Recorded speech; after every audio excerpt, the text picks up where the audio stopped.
Alright, అలుసుగా చూస్తే అంతు చూస్తా అంటున్నారు ఉప ముఖ్యమంత్రి పవన్ కళ్యాణ్. పిఠాపురం కృతజ్ఞత సభలో పవన్ కళ్యాణ్ ఈ రకమైన వార్నింగ్ ఇచ్చారు. పవన్ మాట్లాడుతుండగా కొంతమంది కార్యకర్తలు అడ్డుపడ్డారు. ప్రేమగా మాట్లాడుతుంటే అలుసుగా తీసుకోవద్దని సున్నితంగా వార్నింగ్ ఇచ్చారు. తనను అలుసుగా తీసుకునే వారికి సుటిమెత్తగా వార్నింగ్ ఇచ్చారు ఏపీ డిప్యూటీ సీఎం జనసేన అధినేత పవన్ కళ్యాణ్. తన ప్రసంగానికి అడ్డుపడ్డ కార్యకర్తలకు తనను అలుసుగా తీసుకోవద్దంటూ హెచ్చరించారు.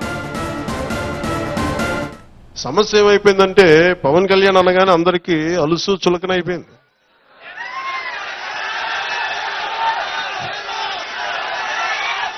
చెప్తున్నా అంటే వీళ్ళకి ఎలాంటి వాళ్ళు కావాలంటే జగన్ లాంటి నాయకుడు రైట్ అనిపిస్తాడు. ఒకసారి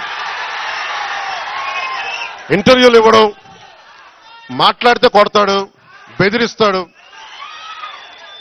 వాళ్ళ దగ్గర భయంగా ఉంటారు, వాళ్ళ దగ్గర బలంగా ఉంటారు. ఇట్లా చేతులు కట్టుకుని కూర్చుంటారు. మనం ప్రేమగా ఉంటాం కదా, గుండె విప్పి మాట్లాడతాం కదా, అందుకని చులకన. అందుకని దయచేసి అందరూ కూడా నేను చాలా గట్టి అని గుర్తుపెట్టుకోండి. భయాలు లేవు నాకు. ఎంత మొండివాడినో, ఎంత పట్టు పడితే వదలను గుర్తుపెట్టుకోండి. అందుకని నాతో మాట్లాడేటప్పుడు చాలా పద్ధతిగా మాట్లాడాను. గుండెల్లో పెట్టుకొని మర్యాద ఇస్తాను, గుండెల్లో పెట్టుకొని. నియమాలు పాటిస్తాం, ప్రోటోకాల్స్ పాటిస్తాం. కానీ అలుసుగా తీసుకుంటే మటుకు నేను అంత తేలిగ్గా తీసుకోను. అంటే నేనేం చెప్తానంటే, నువ్వు తల ఎగరేయకు విజయంలో. మనం తల ఎగరేయద్దు, మనం తల ఎగరేయం. వాళ్ళకి 11 రానివ్వండి, 1 రానివ్వండి, అయినా కానీ మనం తల ఎగరేయం. ఎందుకంటే మనందరిది ప్రకృతి ఏమి నిర్ణయిస్తో దాని మూలంగా వెళ్తాం. వాళ్ళకి 151 సీట్లు ఇచ్చి పరీక్ష పెట్టింది కాలం. ఆ కాల పరీక్ష వాళ్ళు తట్టుకోలేకపోయారు. 151 సీట్లు రాగానే వాళ్ళు ఏమనుకున్నారు, ఏదైనా చేసేయచ్చు అనుకున్నారు. అలా చేయడానికి కుదరదు. అందుకని వాళ్ళకి అది మనకు పాఠం. అది మనం వాళ్ళని తగ్గించడానికో ఇవన్నీ కాదు. నేను ఓడిపోయినా, నేనేం చెప్పాను, వాళ్ళు ఓడిపోయినాగా నాకు వ్యక్తిగత కక్షలు ఏమి ఉండవు. సిస్టమిక్ కరెక్షన్సే ఉంటాయి. సిస్టమిక్ కరెక్షన్స్ కొంతమంది వ్యక్తులు దొరికితే దాన్ని పర్యవసానం వాళ్ళు ఎదుర్కోవాలి తప్ప పర్సనల్గా నువ్వు ఆ రోజు ఇవి చేశారు, ఆ సిస్టమ్, అలాంటి వ్యక్తిగత ద్వేషాలకి, దాడులకి నేను దిగను. మన వాళ్ళని కూడా దిగద్దని నేను కోరుకుంటున్నాను.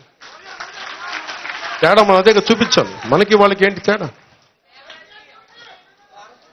మనం చేయాల్సింది ఏంటంటే వాళ్ళలా కాకుండా ఉండటం మనం చేయాల్సింది. మీకున్న శక్తి అలా ఏంటంటే హ్యావ్ డిసిప్లైన్.